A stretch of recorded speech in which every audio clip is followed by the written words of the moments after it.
Kung tatanawin ang pupuntahan, parang malayo ka pa. Kung lilingunin ang pinanggalingan, malayo ka na.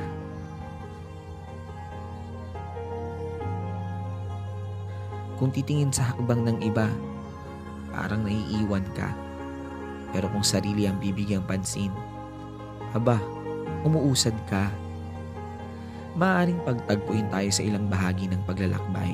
Pero ang totoo, kahit kailan, hindi naman talaga tayo magsasabay-sabay. Magkaiba ang panahon, magkaiba ang daan, magkaiba ang oras, magkaiba ang bilis. Minsan, nakadepende kung saan nakabaling ang paningin. Pero isa lang ang sigurado, kahit mabagal, kahit pahinto-hinto, kahit nakakapagod, kahit nakakahapo, sa huli, makakarating. Huwag na huwag susuko.